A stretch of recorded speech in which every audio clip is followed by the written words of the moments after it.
무림 맹주의 병세가 깊어지면서 강호의 균형이 흔들리기 시작한다.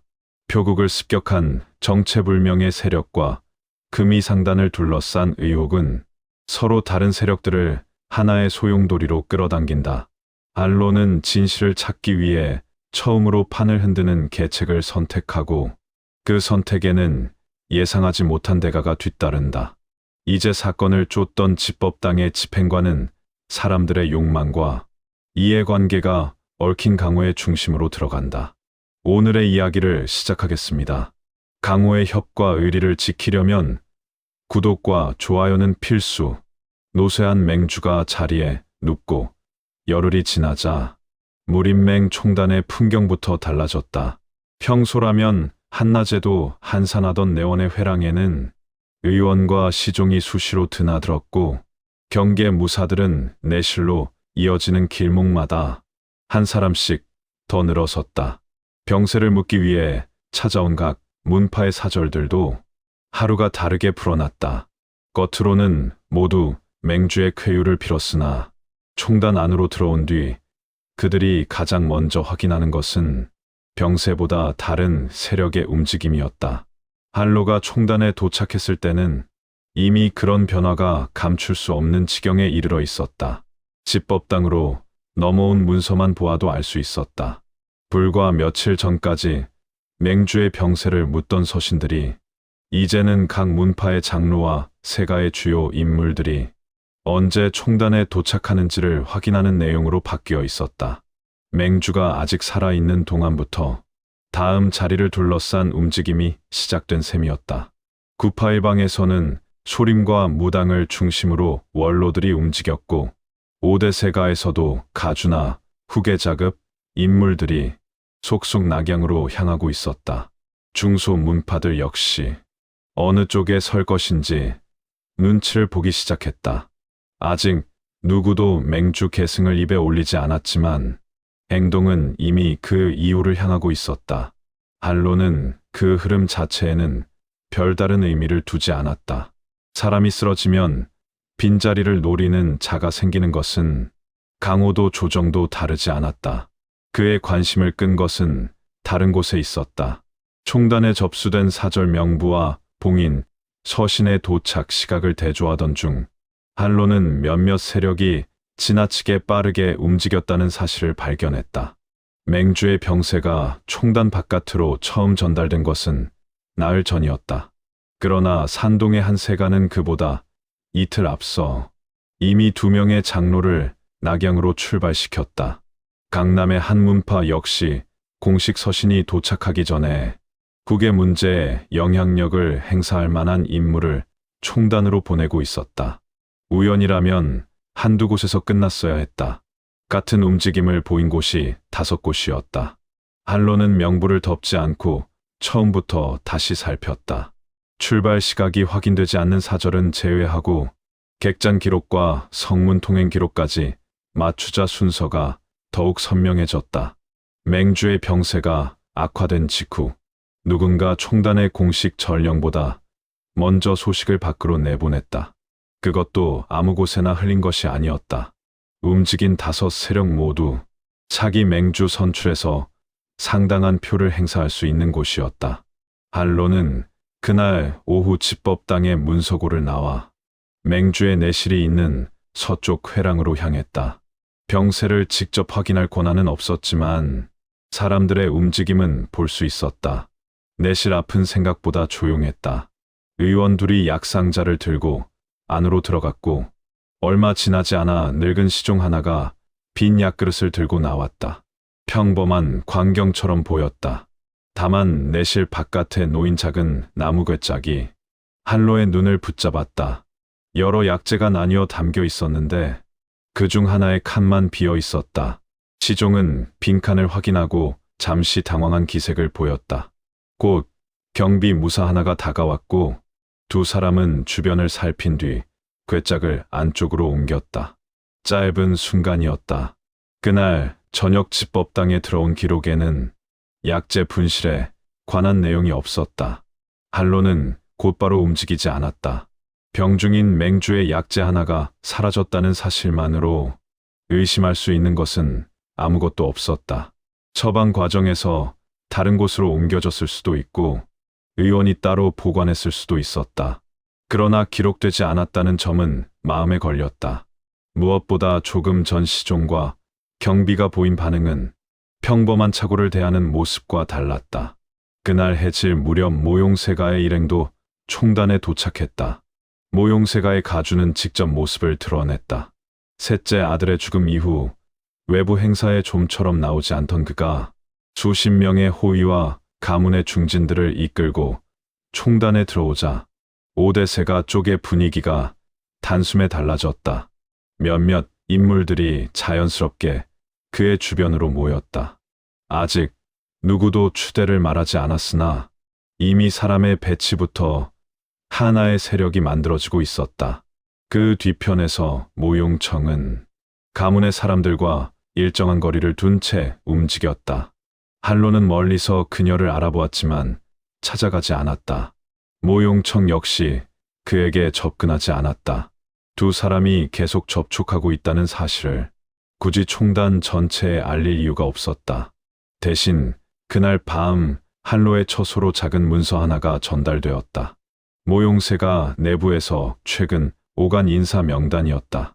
그 안에는 이번 맹주 계승을 대비해 이미 한 달 전부터 접촉한 문파와 세가들이 적혀 있었다. 맹주의 병세가 급격히 나빠진 것은 열흘 전이었다. 그런데 일부 세력은 그보다 훨씬 전부터 후계 구도를 준비하고 있었다. 한로는 처음으로 두 가지 가능성을 나란히 놓았다. 누군가는 맹주의 병세가 악화될 것을 미리 알고 있었거나 애초에 병세의 진행 자체가 우연이 아니었을 가능성이 있었다. 그러나 그 의심을 곧바로 사실로 받아들이지는 않았다. 한로가 지난 몇 달 동안 배운 것이 있다면 의심과 확신 사이에 반드시 증거가 필요하다는 것이었다. 그는 모용세가의 명단을 옆으로 밀고 총단 내부 인사 기록을 꺼냈다. 맹주의 내실에 자유롭게 출입할 수 있는 사람은 많지 않았다. 의원, 시종, 호위 책임자, 총단의 일부 원로들 뿐이었다. 그런데 공식 전령보다 먼저 병세가 밖으로 흘러나갔다면 그중 누군가가 외부 세력과 연결되어 있을 가능성이 높았다. 한로는 최근 한 달간 그들의 출입 기록을 하나씩 훑었다. 새벽이 가까워질 무렵한 이름에서 손이 멈췄다. 맹주의 내실, 경비를 담당하는 무사 하나가 지난달 3차례나 집법당을 방문했다. 특별한 사건도 조사받을 일도 없는 사람이었다. 더 이상한 것은 그를 만난 사람이었다. 3번 모두 서일안의 수하로 분류된 집법당 관리였다. 한로는 기록을 덮었다. 서일안이 직접 움직였다는 증거는 아니었다. 그 수하가 다른 이유로 경비 무사를 만났을 수도 있었다. 그러나 공식 전령보다 먼저 움직인 5 세력 가운데 셋이 서일안과 가까운 5대세가 쪽과 연결되어 있었다. 흩어져 있던 선들이 다시 한 곳으로 모이기 시작했다. 한로는 그 순간에도 서일안을 범인으로 단정하지 않았다. 오히려 반대였다. 흔적이 너무 쉽게 보였다. 누군가 비밀리에 맹주의 병세를 흘리고 있다면 자신의 사람을 3번이나 집법당으로 불러 기록을 남길 이유가 없었다. 서일안이 그 정도로 어리석은 인물도 아니었다. 한로는 종이 위의 이름을 천천히 지웠다. 서일안이 아니라면 누군가 서일안 쪽으로 시선을 돌리고 있는 것일 수도 있었다. 새벽녘, 한로는 다시 맹주의 내실 근처로 향했다. 야간 경비가 교대되고 있었다. 낮에 보았던 약재 괴짝은 사라져 있었고 새로운 약재가 들어온 흔적만 남아 있었다. 그때 내실 뒤편의 좁은 문이 열렸다. 검은 천으로 얼굴 절반을 가린 사내 하나가 안에서 나왔다. 의원도 시종도 아니었다. 경비 무사는 그를 막지 않았다. 사내는 회랑을 지나 곧장 총단의 후문으로 향했다. 한로는 거리를 두고 뒤를 밟았다. 우문 바깥에는 이미 말 한 필이 준비되어 있었다. 사내는 주변을 살피지도 않은 채 올라타고 어둠 속으로 사라졌다. 한로는 따라가지 않았다. 대신 후문을 지키던 무사를 바라보았다. 낮에 약재가 사라졌을 때 시종과 함께 괴짝을 치웠던 바로 그 무사였다. 그리고 다음 날 아침 맹주의 병세가 지난밤 갑작스럽게 악화되었다는 소식이 총단 전체에 퍼졌다. 같은 시각 집법당에는 새로운 보고서 하나가 올라왔다. 전날 밤 맹주의 내실에서 약재 한 종이 사라졌다는 기록이었다. 한로는 보고서를 한동안 내려다보았다. 그가 직접 본 시각보다 꼬박 반나절 늦은 기록이었다. 사라진 약재와 맹주의 병세가 연결되어 있는지는 아직 알 수 없었다. 그러나 한 가지는 분명했다. 맹주의 자리를 노리는 자들이 움직이기 시작한 것이 아니었다. 누군가는 그 자리를 비우기 위해 이미 움직이고 있었다. 샵 제12와 사라진 표국, 맹주의 병세가 악화되었다는 소식이 총단 안에 퍼진 다음 날 낙양 서쪽에서 또 하나의 급보가 들어왔다. 신의 표국의 호송대가 습격당했다는 보고였다. 습격 지점은 낙양에서 사흘 거리의 산길이었다. 총단으로 향하던 수레 2대와 호위 인원 20명 가운데 절반 가까이가 죽거나 크게 다쳤고 표국이 맡은 화물 일부가 사라졌다. 처음 보고만 놓고 보면 강호에서 드물지 않은 습격이었다. 그러나 호송 물품의 출처가 모용세가라는 사실이 알려지자 이야기는 달라졌다. 맹주의 병세가 위중한 시기에 5대세가 가운데 하나가 총단으로 보내던 길이 끊겼다. 그것만으로도 각 세력은 의미를 부여하기 시작했다. 누군가는 맹주 계승을 둘러싼 견제라고 보았고 누군가는 정파 내부의 힘겨루기라고 여겼다. 마교가 배후에 있다는 소문도 반나절이 지나기 전에 퍼졌다. 한로는 그 모든 이야기를 뒤로 미뤘다. 습격 현장에 도착했을 때 가장 먼저 눈에 들어온 것은 부서진 수레가 아니었다. 돈이었다. 상자 하나가 길가에 뒤집힌 채 놓여 있었다. 안에 들어있던 은전이 흙과 낙엽 사이로 흩어져 있었지만 거의 손대지 않은 상태였다. 다른 수레에도 값비싼 비단과 약재가 그대로 남아 있었다. 도적의 짓이라 보기 어려웠다. 습격자들은 돈보다 다른 것을 노렸다. 한로는 부서진 첫 번째 수레부터 살폈다. 바퀴 축은 칼로 베인 것이 아니라 미리 손상되어 있었다. 급한 경사에서 무게를 버티지 못하도록 안쪽을 얇게 파낸 흔적이 남아 있었다. 수레가 넘어지는 순간을 기다렸다가 공격했을 가능성이 컸다. 즉흥적인 습격이 아니었다. 누군가 호송 경로를 알고 있었고 수레가 출발하기 전에 손을 댔다. 두 번째 수레에서는 더 이상한 흔적이 발견됐다. 상단 물품이 들어있던 상자는 대부분 그대로였지만 맨 안쪽에 작은 철암 하나만 뜯겨 있었다. 자물쇠를 부순 흔적도 없었다. 열쇠로 열었다가 다시 닫으려 한 흔적에 가까웠다. 한로는 표국에서 가져온 운송 목록과 대조했다. 철암 안에는 모용세가가 맹주에게 보내는 서신 3통과 제조사 요청 문서 한 부가 들어 있었다. 모두 사라져 있었다. 재물은 버리고 문서만 가져간 셈이었다. 한로는 여기까지 확인한 뒤에도 결론을 내리지 않았다. 오히려 현장을 더 넓게 보기 시작했다. 시신들의 위치가 이상했다. 호위 표사 대부분은 첫 번째 수레 주변에서 죽었다. 그러나 산비탈 아래쪽에서는 서로 다른 방향으로 난혈은 2줄이 발견됐다. 한 줄은 숲 안으로 이어졌고 다른 하나는 다시 산길 쪽으로 돌아왔다. 같은 무리가 움직였다면 굳이 방향이 갈릴 이유가 없었다. 한로는 풀잎과 흙 위에 남은 흔적을 천천히 따라갔다. 숲 안쪽에서는 짧은 검집 하나가 발견됐다. 손잡이는 평범했지만 끝부분에 새겨진 문양이 희미하게 남아 있었다. 정파 문양도 마교 계열 표식도 아니었다. 다만 한로에게는 낯익었다. 금이상단의 창고에서 본 포장 문양과 비슷했다. 완전히 같지는 않았다. 일부러 모양을 변형한 흔적이 있었다. 더 깊이 들어가자 시신 하나가 발견됐다. 검은 옷을 입은 사내였다. 표국 소속도 아니었고 현장에서 발견된 다른 무기와도 맞지 않았다. 목에는 깊은 검상이 남아 있었고 손에는 단검이 쥐어져 있었다. 한로는 상처의 각도를 살폈다. 도망치다가 공격당한 것이 아니었다. 정면에서 싸우다 죽었다. 그렇다면 습격자들끼리 충돌했다는 뜻이었다. 그 시각 살아남은 표사들은 근처 객잔으로 옮겨져 치료를 받고 있었다. 가장 상태가 나은 사람은 30 후반쯤 된 표사였다. 왼쪽 어깨와 허벅지에 깊은 상처를 입었지만 정신은 또렷했다. 한로는 그에게 습격 당시의 상황을 처음부터 다시 확인했다. 표사는 수레가 넘어지는 순간 앞뒤에서 검은 옷의 사람들이 뛰쳐나왔다고 했다. 처음에는 모두 같은 무리라고 생각했으나 싸움이 시작된 뒤 이상한 장면을 보았다. 한 습격자가 표사의 목을 배려하자 다른 복면인이 그 칼을 막았다. 둘은 짧게 맞붙었다. 그 순간 표사는 가까스로 산비탈 아래로 몸을 던져 살아남았다. 의식을 잃기 직전까지도 위쪽에서는 검이 부딪히는 소리가 계속 들렸다. 한로는 같은 질문을 여러 방식으로 확인했다.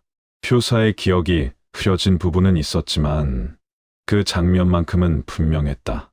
습격자는 하나의 무리가 아니었다. 적어도 두 세력이 같은 호송대를 노렸다.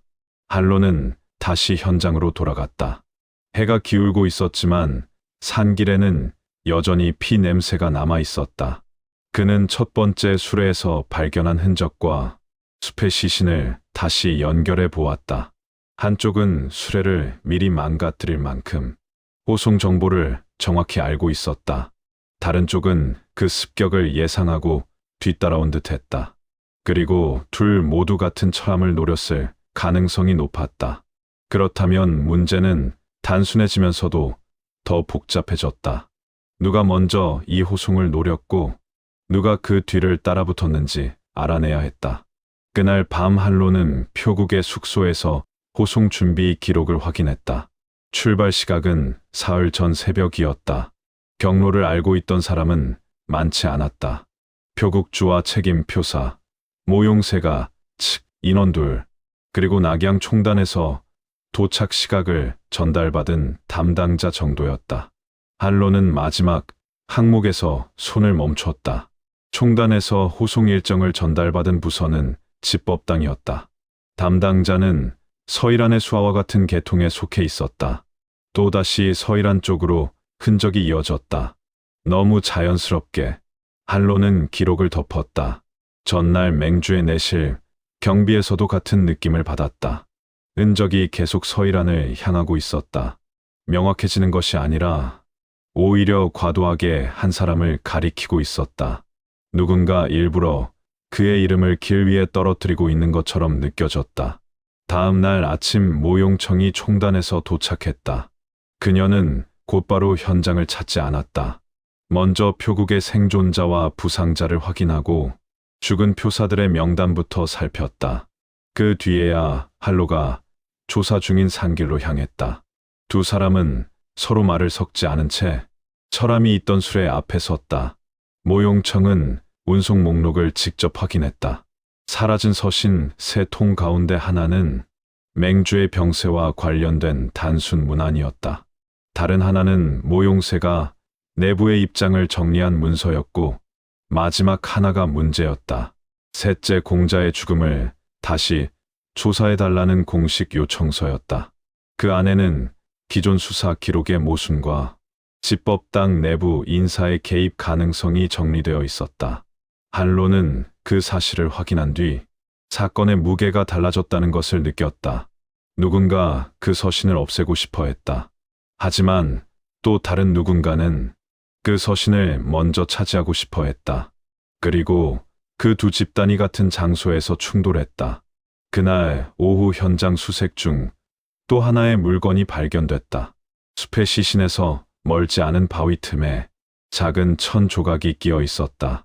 검은색 천 안쪽에는 붉은 실로 짧은 표식 하나가 수놓아져 있었다. 천마신교 계열에서 사용하는 색과 형태와 비슷했다. 소문이 사실인 것처럼 보이기에 충분했다. 하지만 한로는 천 조각을 오래 바라보았다. 너무 깨끗했다. 흙도 피도 거의 묻지 않았다. 격전 중 찢어진 옷감이라면 나올 수 없는 상태였다. 누군가 일부러 떨어뜨린 것이다. 한로는 그 조각을 접어 따로 보관했다. 마교의 흔적, 금이 상단과 닮은 문양, 집법당 내부에서 새어나간 호송 정보, 그리고 서로 싸운 두 습격자 무리, 모든 단서가 한 사건 안에서 동시에 나타나고 있었다. 우연이라 보기 어려웠다. 오히려 누군가 여러 방향으로 의심을 흩뜨리기 위해 일부러 흔적을 섞어 놓은 것에 가까웠다. 해가 완전히 지기 전 한로는 마지막으로 산길 아래쪽을 살폈다. 그곳에서 말발굽, 자국 하나가 발견됐다. 다른 습격자들이 산길을 벗어나 흩어진 것과 달리 그 흔적만은 낙양 방향으로 곧게 이어져 있었다. 누군가는 사건이 끝난 직후 곧바로 돌아갔다. 한로는 그 발굽, 자국 앞에 한동안 서 있었다. 이 습격의 목적은 표국을 없애는 데 있지 않았다. 서신을 빼앗는 것만도 아니었다. 누군가는 이 사건이 발견된 뒤 사람들이 어디를 의심할지까지 계산하고 있었다. 그리고 그 계산 속에는 정파와 마교, 금이상단, 집법당이 한꺼번에 들어 있었다.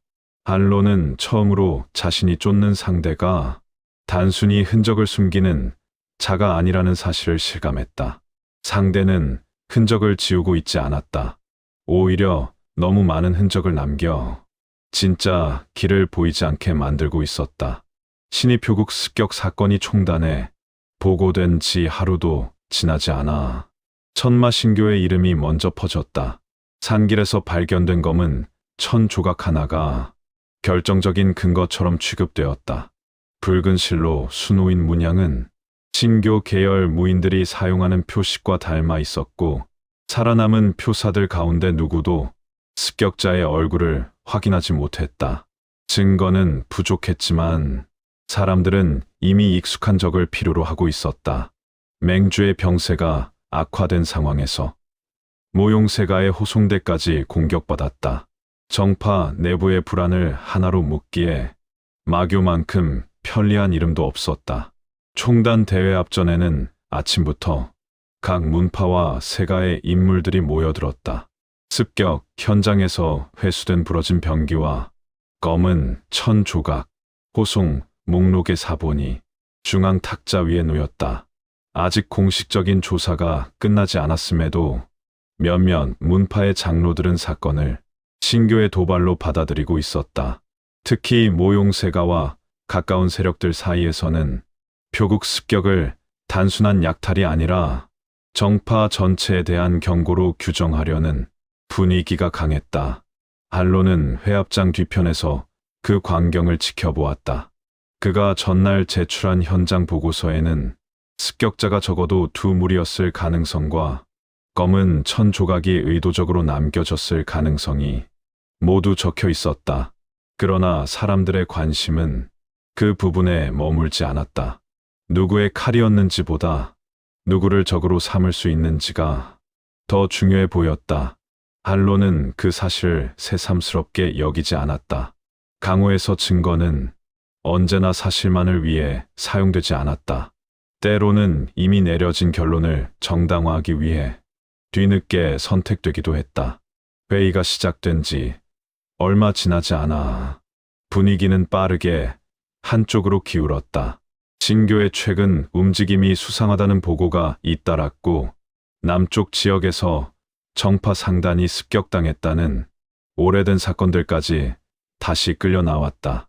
직접적인 연관성이 확인되지 않은 일들이었지만 하나씩 쌓이자 마치 오래전부터 이어진 공격의 일부처럼 보이기 시작했다.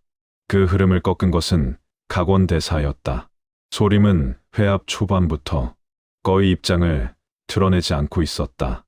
그러나 토벌대 편성을 미리 논의하자는 의견이 나오자 각원대사는 처음으로 제동을 걸었다. 그가 지적한 것은 단순했다. 현장에서 확인된 무공, 흔적 가운데 신교의 대표적인 수법과 일치하는 것은 거의 없었다. 검은 천 조각 하나만으로 수십 명의 무인을 움직이는 것은 지나치게 성급했고 무엇보다 습격자들끼리 충돌했다는 생존자의 증언을 설명할 수 없었다. 회합장의 분위기가 잠시 가라앉았다. 한로는 각원대사의 말을 직접 들으면서도 쉽게 마음을 놓지 않았다. 이치에 맞는 판단이었다.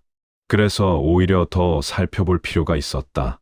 회의가 끝난 뒤 각 문파의 인물들이 회랑으로 흩어졌다. 표면적으로는 결론이 보류되었지만 불만은 남아 있었다.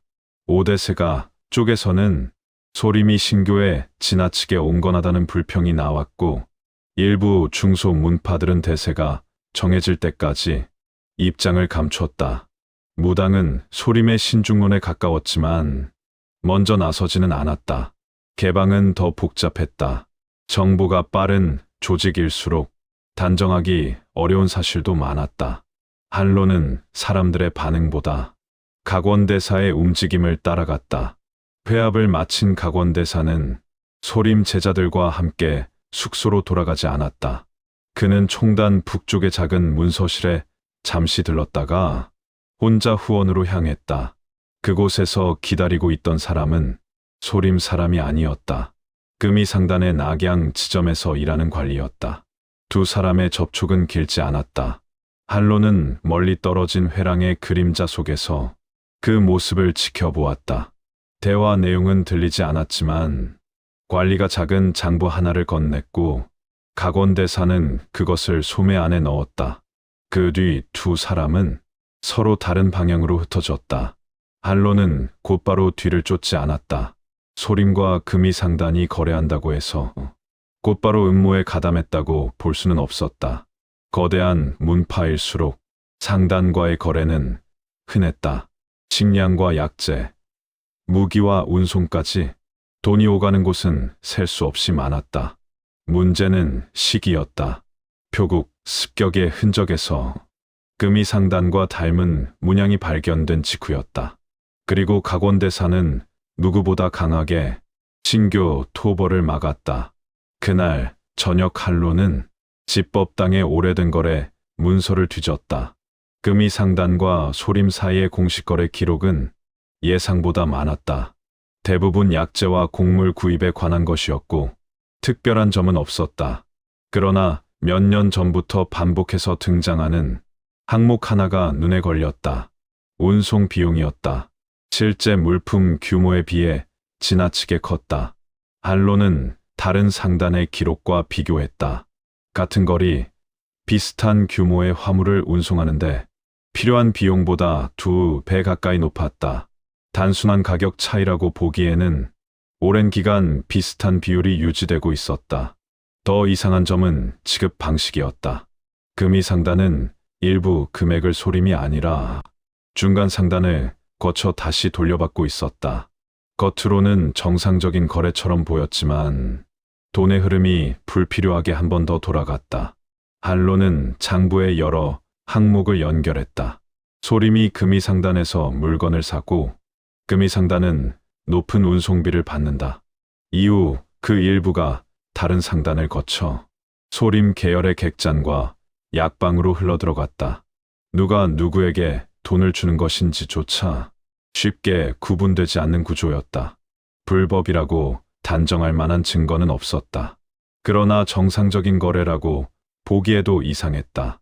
한로는 그날 밤 팽로테에게 사람을 보냈다.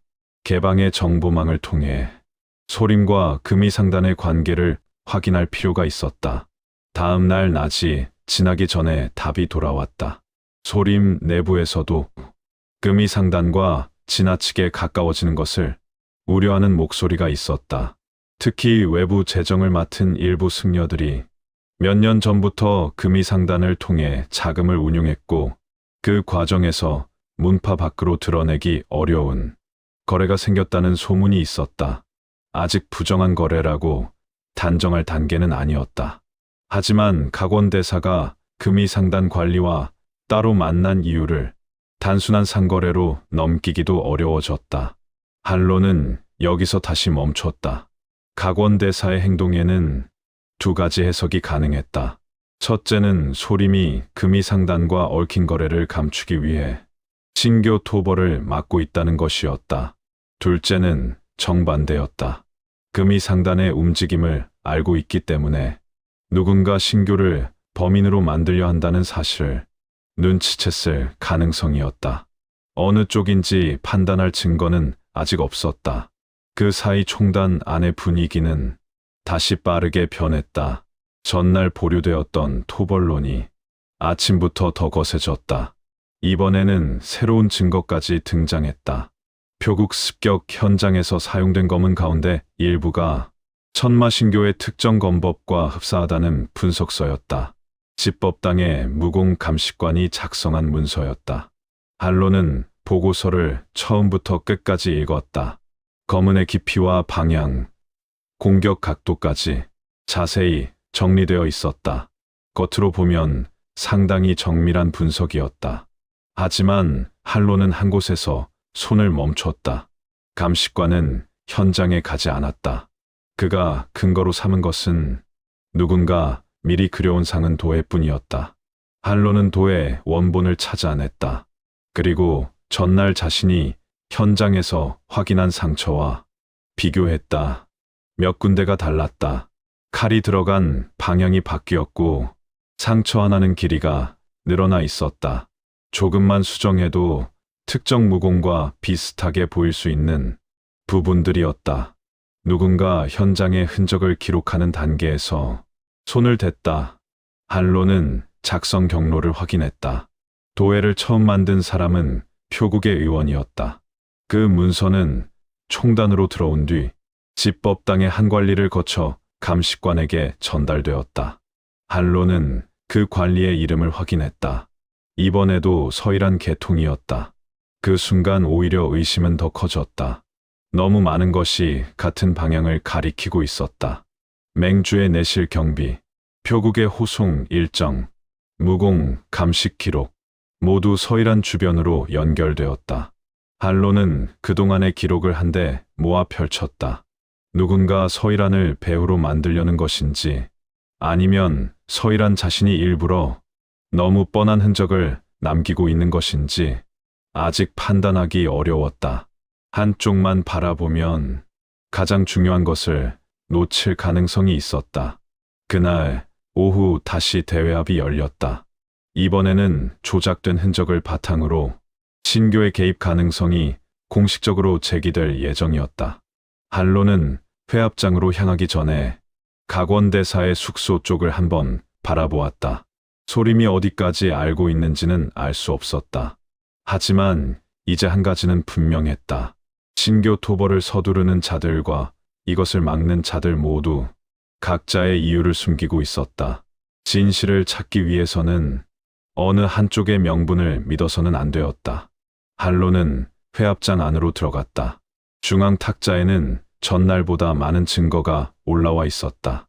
그러나 그 가운데 적어도 하나는 이미 누군가의 손을 거쳐 모양이 바뀐 것이었다. 사람들은 증거가 늘었다고 생각하고 있었다. 한로의 눈에는 반대로 보였다. 증거가 많아질수록 누군가 원하는 방향은 더욱 선명해지고 있었다. 그리고 그 방향 끝에는 천마신교가 있었다. 천마신교의 개입 가능성이 공식적으로 언급된 뒤부터 무림맹 총단의 공기는 눈에 띄게 달라졌다. 전날까지만 해도 표국 습격을 두고 의견을 나누던 사람들이 이제는 각자 자신이 속한 세력의 입장을 먼저 계산하기 시작했다. 신교 토벌에 찬성하는 쪽은 더 많은 증거를 요구하면서도 이미 결론을 정해놓은 듯 움직였고, 신중론을 펴던 이들은 괜한 의심을 살까 목소리를 낮췄다. 총단 안을 오가던 문서의 양도 늘었다. 평소라면 며칠에 걸쳐 전달될 보고가 반나절 만에 여러 곳으로 복사되어 흘러갔다. 한로는 그 흐름을 지켜보다가 더 이상 기다리는 것만으로는 아무것도 얻을 수 없다고 판단했다. 지금까지 발견한 흔적들은 모두 누군가가 보여주기로 마음먹은 것들이었다. 맹주의 병세를 둘러싼 수상한 기록도, 표국 습격 현장에 남겨진 신교의 표식도, 서일한 주변으로 지나치게 또렷하게 이어지는 흔적도 마찬가지였다. 상대가 남긴 것을 하나씩 좇는 동안 한로는 계속 다음 장소로 유도되고 있었다. 그렇다면 이번에는 반대로 움직여야 했다. 상대가 보고 싶어 할 것을 먼저 만들어내고 그것을 누가 가장 먼저 집어드는지 확인하는 편이 나았다.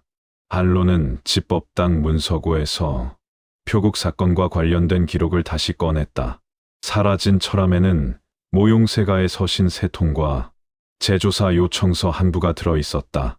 실제로는 모두 빼앗긴 상태였지만 그 사실을 정확히 아는 사람은 많지 않았다. 표국 생존자들은 내용까지 알지 못했고 총단 내부에서도 철함이 털렸다는 사실만 공유된 상태였다. 한로는 그 틈을 이용하기로 했다. 사라진 서신 가운데 하나가 습격 직전 다른 곳으로 옮겨졌으며 현재는 한로가 그 사본을 가지고 있다는 소문을 만들기로 했다. 내용까지 구체적으로 만들 필요는 없었다. 오히려 모호해야 했다. 모용세가 셋째, 공자의 죽음과 집법당 내부 인사의 개입 정황, 그리고 금이상단의 자금 흐름이 한 문서 안에 함께 들어있다는 정도면 충분했다. 사실과 거짓을 섞었다.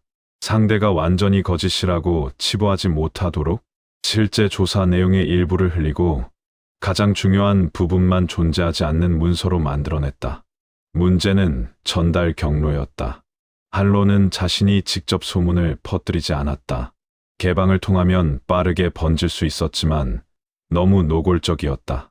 금이상단이나 집법당 쪽에서 개방의 움직임을 살피고 있다면 시작점이 금세 드러날 가능성이 있었다. 그는 팽로테에게도 전체 계획을 밝히지 않았다. 대신 낙양성 안에서 서로 연결되지 않은 세 곳에 조금씩 다른 이야기를 흘렸다. 첫 번째는 총단 인근 객잔이었다. 표국 사건에 관심이 많은 상인 하나에게 철함의 내용 일부가 살아남았다는 이야기가 전해지도록 했다. 두 번째는 오대세가 쪽 인물들이 자주 찾는 찻집이었다. 그곳에는 한로가 모용세가의 제조사 문서를 따로 확보했다는 소문이 들어갔다. 마지막은 금이상단과 거래하는 중간 상인을 통해 흘렸다. 그에게는 문서 안에 금이상단의 과거 거래 장부와 연결되는 기록이 있다는 이야기만 전달되었다. 서로 다른 세 방향이었다.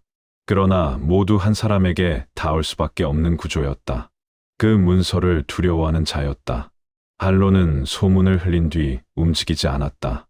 처소에 머물며 집법당의 평소 업무만 처리했다. 총단 내부에서는 신교 토벌을 둘러싼 논의가 계속됐고 서일한 역시 겉으로는 아무런 변화가 없었다. 첫날은 아무 일도 일어나지 않았다. 둘째 날도 마찬가지였다. 한로는 조급해하지 않았다. 상대가 영리하다면 소문을 듣자마자 움직이지 않을 가능성이 컸다. 진위를 확인하고 누가 정보를 흘렸는지 살핀 뒤에야 손을 뻗을 것이다. 변화가 시작된 것은 셋째 날 저녁이었다. 낙양성 남쪽 객잔에 묵고 있던 상인 하나가 갑자기 방을 비웠다. 한로가 첫 번째 소문을 흘릴 때 사용한 중간 인물이었다. 그는 특별한 이유도 남기지 않은 채 성을 빠져나갔다. 같은 시각 오대세가 쪽 찻집에서는 낯선 무인 둘이 나타나 그곳에서 며칠 동안 오간 손님들을 확인하고 있었다. 그리고 밤이 깊어지자 금이상단 낙양 지점에서 말 한 필이 급히 빠져나갔다. 세 곳이 모두 움직였다. 한로는 예상한 범위 안의 반응이라고 생각했다. 하지만 문제는 그 다음이었다. 객잔을 떠난 상인은 남쪽으로 가지 않았다. 성 밖에서 방향을 바꿔 서쪽으로 향했다. 찻집을 확인한 무인 둘 역시 오대세가의 거처가 아니라 집법당 쪽으로 움직였다. 금이상단에서 나온 사자는 더욱 뜻밖이었다. 그가 향한 곳은 상단 본점이나 외곽 창고가 아니었다. 무림맹 총단 북쪽에 자리한 작은 별채였다. 그곳은 원로급 인물들이 사적인 손님을 맞을 때 사용하는 곳이었다. 한로는 직접 세 사람을 모두 따라갈 수 없었다. 처음부터 그것을 예상하고 있었다. 그래서 각 경로에는 개방을 통하지 않은 감시자를 따로 붙여두었다. 돈을 받고 움직이는 뒷골목 사람들과 객잔 심부름꾼, 마구간에서 일하는 소년들이었다. 서로가 같은 일을 하고 있다는 사실조차 모르는 사람들이었다. 그날 밤 늦게 세 갈래의 소식이 차례로 돌아왔다. 서쪽으로 향한 상인은 성박 폐사에서 누군가를 만난 뒤 다시 낙양으로 돌아왔다. 찻집을 살핀 무인들은 집법당 후문 인근에서 서일안의 수하와 접촉했다. 금이상단의 사자는 총단 북쪽 별채에 들어간 뒤 한 시즌 넘게 나오지 않았다. 한로는 그 세 보고를 한 줄에 나란히 놓았다. 어느 하나도 결정적인 증거는 아니었다. 하지만 서로 다른 소문이 서로 다른 사람을 움직였다는 사실은 분명했다. 철암 속 문서를 두려워하는 자가 하나가 아니었다. 그동안 한로는 하나의 배후가 여러 조직을 이용하고 있다고 생각해왔다. 그러나 이번 반응은 조금 달랐다. 서로 같은 정보를 두려워하면서도 움직이는 방식이 달랐다. 집법당은 소문의 근원을 찾으려 했고 금이상단은 총단 내부의 누군가에게 확인을 요청했으며 정체를 알 수 없는 세력은 중간 상인을 직접 불러냈다. 한로는 처음으로 가능성을 바꿔 생각했다. 같은 판 안에 있는 자들이라고 해서 반드시 서로 모든 것을 알고 있는 것은 아닐 수 있었다. 누군가는 이용하고 있고 누군가는 이용당하고 있으며 또 다른 누군가는 자신이 어느 쪽인지조차 모른 채 움직이고 있을 가능성이 있었다. 그렇다면 갈라놓을 수도 있었다. 한로는 다음 날부터 두 번째 소문을 준비했다. 이번에는 문서의 존재가 아니라 내용의 일부를 바꿔 흘리기로 했다. 금이상단의 돈이 서가를 거쳐 신교 강경파에게 흘러갔다는 내용이었다. 실제 장부에서 확인한 자금의 흐름 일부를 이용하면 충분히 그럴듯하게 만들 수 있었다. 하지만 실행 직전 팽로테가 사람을 보내왔다. 한로가 최근 개방의 정식 정보망을 거치지 않고 낙양의 하층 연락책들을 이용하고 있다는 사실을 이미 알고 있다는 뜻이었다. 한로는 그제야 자신이 만든 소문이 생각보다 빠르게 번지고 있다는 사실을 깨달았다. 사람은 정보를 옮길 때 원래 모습 그대로 전달하지 않는다. 객잔을 거친 이야기는 찻집에서 부풀려졌고 찻집에서 나온 이야기는 상단 사람들의 입을 거치며 새로운 내용이 붙었다. 처음에는 한로가 문서의 사본을 가지고 있다는 정도였지만 사흘이 지나자 그가 금이상단의 비밀 장부 전체를 확보했다는 말까지 돌고 있었다. 한로가 만든 미끼가 그의 손을 벗어나기 시작했다. 더 큰 문제는 그날 밤 일어났다. 첫 번째 소문의 전달에 이용했던 객잔 심부름꾼 하나가 사라졌다. 16 남짓한 소년이었다. 주인은 그가 저녁 심부름을 나간 뒤 돌아오지 않았다고 했다.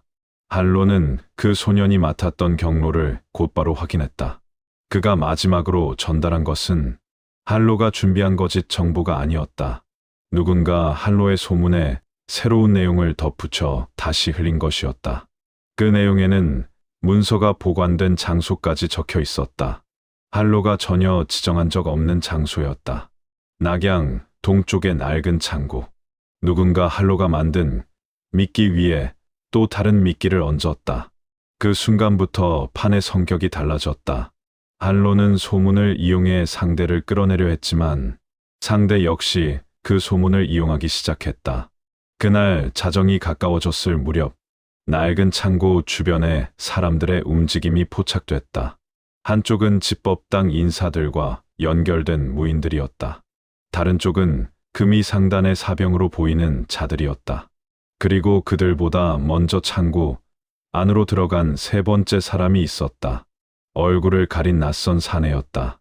한로는 멀리 떨어진 지붕 위에서 그 광경을 바라보았다. 자신이 던진 미끼를 세 무리가 동시에 물었다. 그러나 누구도 아직 한로가 숨어있는 위치를 찾지 못한 듯했다. 그때 창고 뒤편에서 불빛이 번쩍였다. 고지어 불길이 지붕을 타고 번졌다. 안에 들어갔던 사람들이 일제히 빠져나오기 시작했다. 한로는 순간적으로 불이 우연이 아니라는 것을 알아차렸다. 누군가 애초부터 이 장소에 여러 세력을 불러 모은 뒤 한꺼번에 흔적을 지우려 했다. 그리고 불길 속에서 한 사람이 나오지 않았다. 낮에 사라졌던 객잔 심부름꾼이었다. 한로는 생각할 틈도 없이 지붕에서 뛰어내렸다. 불이 번진 창고 안으로 들어갔을 때 소녀는 기둥 아래 쓰러져 있었다. 아직 숨은 붙어 있었지만 연기를 너무 많이 마신 상태였다. 한로는 그를 밖으로 끌어냈다. 그 과정에서 창고 안쪽 바닥에 떨어진 작은 종이 조각 하나가 눈에 들어왔다. 불길의 절반 이상 타버린 쪽지였다. 남은 부분에는 짧은 숫자와 금이 상단에서 사용하던 암호 부호가 섞여 있었다. 한로가 만든 문서에는 존재하지 않는 내용이었다. 그는 그 조각을 품에 넣고 소년을 들쳐 업었다. 뒤에서는 이미 세 무리가 서로를 의심하며 흩어지고 있었다. 계책은 성공했다. 상대는 움직였다. 하지만 한로가 예상했던 방식은 아니었다. 그가 판 위에 올려놓은 거짓말은 이미 다른 사람의 손으로 넘어가 새로운 모양이 되어 있었다. 그리고 그 대가를 가장 먼저 치른 사람은 한로가 아니었다. 아무것도 모른 채 몇 푼을 받고 심부름을 맡았던 어린 소년이었다. 한로는 처음으로 자신이 정보를 다루는 방식에도 사람의 목숨이 매달릴 수 있다는 사실을 눈앞에서 보았다. 불타는 창고 뒤로 검은 연기가 낙양의 밤하늘을 덮었다. 한로가 만든 첫 번째 판은 상대를 끌어내는 데 성공했다. 동시에 상대에게 한로의 존재를 분명하게 알려버렸다. 이제부터는 한로만 상대의 움직임을 지켜보는 것이 아니었다. 상대 역시 한로가 다음에 무엇을 할지 기다리고 있었다. 불이 난 창고에서 구해낸 소녀는 목숨을 건졌다. 하지만 그 일로 끝나지는 않았다. 소년이 정신을 되찾은 것은 사흘 뒤였다. 그 사이 낙양 곳곳에서는 한로가 퍼뜨린 소문이 전혀 다른 모양으로 번지고 있었다. 금이 상단의 비밀 장부가 이미 총단 안으로 들어왔다는 말이 돌았고, 모용새가 셋째 공자의 죽음에 서가가 직접 관여했다는 이야기까지 붙었다. 누가 처음 덧붙였는지 확인할 수 없는 말들이 서로 뒤섞이며 사실처럼 굳어졌다. 한로는 더 이상 소문을 통제하지 못했다. 자신이 던진 미끼는 이미 수십 사람의 입을 거쳤고 그 과정에서 새로운 의도들이 달라붙었다. 창고 화재 이후 한동안 모습을 감추었던 집법당 쪽 무인들은 오히려 활동을 늘렸다. 금이상단은 낙양 지점의 경비를 2배로 강화했고 5대세가 쪽에서도 낯선 자들을 가려내기 시작했다. 한로의 계책은 분명 무언가를 움직였다. 그러나 무엇을 움직였는지는 아직 알 수 없었다. 그날 오후 팽로테가 사람을 보냈다. 장소는 평소 사용하던 개방 분타가 아니었다. 낙양 북쪽 외곽에 버려진 염색 공방이었다. 한로가 도착했을 때 공방 안에는 팽로테 혼자 앉아 있었다. 평소라면 주변에 한두 명쯤 연락책이 남아 있었지만 그날은 아무도 보이지 않았다. 낡은 천 조각들이 바람에 흔들리고 있었고 바닥에는 오래전에 말라붙은 염료 자국만 남아 있었다. 한로는 그 자리를 보고 이미 무언가 잘못되었다는 것을 느꼈다. 팽로테 앞에는 작은 목패 3개가 놓여 있었다. 개방 연락책에게 주어지는 표식이었다. 그중 2개에는 검붉은 얼룩이 남아 있었다.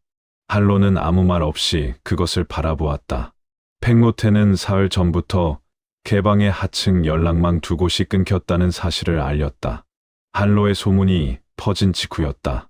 첫 번째 연락책은 낙양 동쪽 시장에서 시신으로 발견되었다. 겉으로는 강도에게 당한 것처럼 보였지만 품 안의 돈은 그대로 남아 있었다. 두 번째 사람은 성박 개울가에서 발견됐다. 죽기 전 심하게 고문당한 흔적이 있었다. 둘 다 한로가 직접 사용한 사람은 아니었다. 하지만 한로의 소문이 개방 내부망으로 흘러들어간 뒤 그 경로를 확인하던 사람들이었다. 상대는 소문의 근원을 거슬러 올라가고 있었다. 한로는 그제야 이번 계책의 범위가 자신이 생각한 것보다 훨씬 넓어졌다는 사실을 받아들였다. 팽로테는 책임을 따지기 위해 한로를 부른 것이 아니었다. 오히려 더 차갑게 현실을 보여주었다. 한로가 정보를 미끼로 사용한 순간부터 그 정보를 옮긴 사람들 역시 미끼가 되었다. 낙양의 객잔 심부름꾼도 마찬가지였다. 그가 몇 푼을 받고 전달한 말이 누구에게서 시작됐는지 상대가 알고 싶어 한다면 가장 약한 사람부터 잡아들이는 것은 당연한 수순이었다. 한로는 그 사실을 알고 있었다. 알면서도 실제로 벌어질 때까지 무게를 제대로 계산하지 못했다. 지금까지 그가 다루던 정보에는 대부분 글자와 이름이 붙어 있었다. 문서 하나가 사라지고 장부 한 줄이 바뀌고 누군가의 이름이 지워졌다. 그러나 그 뒤에 살아있는 사람이 있다는 사실은 기록만 들여다볼 때보다 훨씬 무겁게 다가왔다. 팽로테는 한로가 만든 소문 자체를 실패로 보지 않았다. 오히려 그 미끼 덕분에 서로 다른 세력이 동시에 움직였고 그 과정에서 새로운 연결이 드러났다는 점은 인정하고 있었다. 문제는 한로가 아직 판 전체를 통제할 수 있다고 생각했다는 데 있었다. 강호에서 정보는 검보다 오래 살아남았다. 한 번 풀려난 말은 주인을 잃고 그 순간부터 누구든 자신에게 유리한 방향으로 바꿔 쓸 수 있었다. 한로가 한 줄을 흘렸다면 다른 누군가는 두 줄을 더했고 또 다른 자는 그 거짓말을 이용해 사람을 불러내 죽였다. 결국 한로의 계책은 상대를 드러내는 동시에 상대에게 새로운 칼도 쥐어준 셈이었다. 한로는 반박하지 않았다. 이번만큼은 할 수 있는 말이 없었다. 팽로테는 그 뒤에야 더 중요한 사실을 꺼냈다.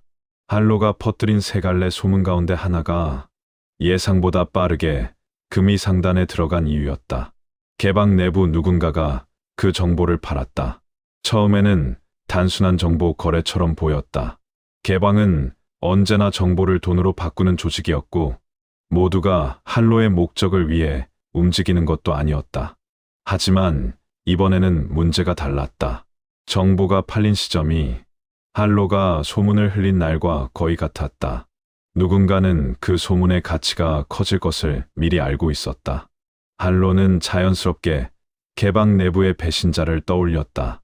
그러나 팽로테는 그 가능성을 단순하게 받아들이지 않았다. 정보를 팔았다고 해서 반드시 배신은 아니었다. 개방에게 정보는 생존 수단이었다. 한로가 금이상단을 추적한다고 해서 모든 개방도가 금이상단과 거래를 끊어야 할 이유는 없었다. 어떤 분탄은 금이상단의 곡물에 의존했고 어떤 연락망은 그들이 운영하는 객잔과 상단을 통해 먹고 살았다. 한쪽에서 음모를 쫓는 동안 다른 쪽에서는 같은 조직과 거래하며 하루를 버티고 있었다. 한로에게 금이상단은 추적해야 할 적이었지만 누군가에게는 겨울을 넘길 쌀을 공급하는 상단이었다. 그 차이를 이해하지 못하면 개방을 자신의 손발처럼 사용할 수 없었다. 팽로테는 오히려 한로가 개방을 너무 쉽게 믿고 있었다는 사실을 지적했다. 한로는 그 말을 들으며 처음으로 팽로테 자신을 다시 보기 시작했다. 처음 만났을 때부터 그는 정보를 건네면서도 언제나 대가를 요구했다. 도움이 필요할 때는 움직였지만 한로에게 충성을 약속한 적은 없었다. 지금까지 한로가 그것을 알고 있다고 생각했을 뿐이었다. 실제로는 필요할 때마다 팽로테가 자신의 편에 설 것이라고 어딘가에서 당연하게 여기고 있었다. 팽로테는 그 착각마저 깨뜨렸다. 그는 한로가 흘린 정보 일부를 직접 다른 곳에 넘겼다는 사실을 숨기지 않았다. 한로는 순간적으로 시선을 들었다. 그 정보가 어디로 갔는지보다 팽로테가 직접 팔았다는 사실이 더 크게 다가왔다. 팽로테가 선택한 상대는 금이상단이 아니었다. 오대세가의 한 중간 인물이었다. 그 대가로 개방은 낙양 남쪽 분타가 사용하던 운송로 하나를 보호받았다. 최근 금이 상단의 압박 때문에 막힐 위기에 놓였던 길이었다. 팽로테에게는 한로의 계책보다 수십 명의 개방도가 겨울을 버티는 일이 더 중요했다. 한로는 그것을 배신이라고 부를 수 없었다. 그러면서도 쉽게 받아들이지도 못했다. 팽로테가 넘긴 정보가 다른 경로를 거쳐 어디까지 흘러갔는지는 알 수 없었다. 어쩌면 창고에 새 세력이 모인 것도 그 거래에서 시작됐을 가능성이 있었다. 한로는 그 순간 자신이 만든 판을 다시 보게 되었다. 그동안 그는 사람들을 점처럼 놓고 그 사이를 선으로 연결해왔다. 서일한, 금이상단, 오대세가, 소림, 개방, 그리고 아직 모습을 드러내지 않은 배후. 하지만 각각의 점 안에는 다시 수백 사람의 이해가 얽혀 있었다. 조직 하나가 한 방향으로 움직인다는 생각부터 틀렸을지도 몰랐다. 같은 개방 안에서도 한로를 돕는 자와 정보를 파는 자가 동시에 존재했다. 같은 오대세가 안에서도 금이상단과 손잡은 자와 그것을 두려워하는 자가 있었다. 한로가 상대를 하나의 머리로 생각하는 동안 실제 강호는 수많은 욕망이 얽힌 채 움직이고 있었다. 그 복잡함을 이용하는 자가 있다면 그 자가 진짜 배우일 가능성이 컸다. 팽로테는 마지막으로 한 가지 정보를 건넸다. 창고에서 발견된 불탄 쪽지의 아무 일부를 개방 쪽에서도 확인했다. 금이 상단의 일반 거래 부와 닮았지만 완전히 같지는 않았다. 몇 년 전 남쪽 변경에서만 잠시 사용된 암호 체계와 비슷했다. 그 지역에서 금이 상단은 당시 정파 상단뿐 아니라 신교 계열 상인들과도 은밀하게 거래하고 있었다. 한로는 그 대목에서 생각이 멈췄다. 금이 상단과 천마 신교. 지금까지는 누군가 신교에게 죄를 뒤집어 씌우려 한다고 생각해왔다. 그러나 금이 상단과 신교 일부가 실제로 거래한 적이 있다면 이야기는 달라졌다. 가짜 흔적이라고 해서 그 안에 진실이 하나도 없는 것은 아니었다. 누군가는 진짜 관계를 이용해 거짓 결론을 만들고 있을 수 있었다. 팽로테는 더 이상의 정보는 주지 않았다. 이번 일로 개방에서도 움직임을 줄일 예정이었다. 한로의 요청을 그대로 받아들이는 연락책 역시 당분간 없을 가능성이 컸다. 한로는 그것을 불만으로 받아들이지 않았다. 자신이 만든 일이었다. 공방을 나온 뒤에도 팽로테의 말이 오래 남았다. 개방은 한로의 복수를 위해 존재하지 않았다. 모용세가 역시 모용청 한 사람의 진실을 위해 무너질 조직이 아니었다. 소림도 정의 하나만으로 움직이지 않았고 집법당 역시 법만을 위해 존재하지 않았다. 모든 세력에는 각자의 생존이 있었다. 누군가 그 생존을 건드리면 명분보다 먼저 움직였다. 한로는 그날 밤 처소로 돌아와 지금까지 그린 관계도를 모두 치웠다. 그리고 새 종이를 펼쳤다. 이번에는 문파와 조직의 이름부터 적지 않았다. 먼저 사람들이 무엇을 두려워하는지를 적었다. 서일하는 무엇을 잃기 싫어하는지, 금이상단은 무엇을 감추려 하는지, 소림은 무엇 때문에 전쟁을 막으려 하는지, 개방은 무엇을 지켜야 하는지, 모용세가는 어떤 순간에 진실보다 가문을 선택할지, 그 질문들을 적고 나서야 한로는 처음으로 자신이 쫓아야 할 것이 단순한 연결선이 아니라는 사실을 깨달았다. 사람을 움직이는 것은 흔적이 아니었다. 이익과 두려움이었다. 그리고 그날 새벽 새로운 소식이 들어왔다. 낙양 남쪽 관도에서 정체를 감춘 사자 하나가 총단을 향하고 있었다. 그가 품은 봉투에는 정파, 어느 문파의 문장도 없었다. 다만 봉인에 사용된 붉고 검은 밀랍이 낯익은 형태를 이루고 있었다. 천마신교였다. 한로는 그 소식을 한동안 바라보았다. 표국 습격 이후 모두가 신교의 이름을 입에 올리고 있었다. 이번에는 소문이 아니라 그들 스스로 움직이고 있었다. 한로가 만든 판에서 사람 둘이 죽고 개방과의 관계마저 흔들린 직후였다. 그리고 이제 지금까지 모습을 드러내지 않았던 또 하나의 당사자가 낙양으로 들어오고 있었다. 판은 넓어진 것이 아니었다. 서로 떨어져 있던 사람들이 마침내 같은 자리로 모이기 시작하고 있었다. 흩어져 있던 사건들은 하나의 거대한 흐름으로 이어지기 시작했다. 정파의 내부에는 이미 금이 상단의 돈이 스며들었고 서로를 향한 의심은 전쟁의 불씨가 되어가고 있었다. 한로는 누구도 완전히 믿을 수 없는 판에서 진실만으로는 살아남을 수 없다는 사실을 배웠다. 그리고 강호의 반대편에서 또 하나의 세력이 한로를 향해 움직이기 시작했다. 오늘의 이야기는 여기까지입니다. 들어주셔서 감사합니다.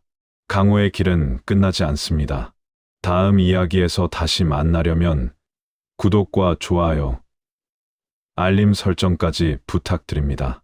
여러분의 참여가 곧 이 무협 세계를 더욱 빛나게 합니다. 구독으로 다음화 혈사자결 제4부 위태로운 동맹을 먼저 만나보세요. 감사합니다.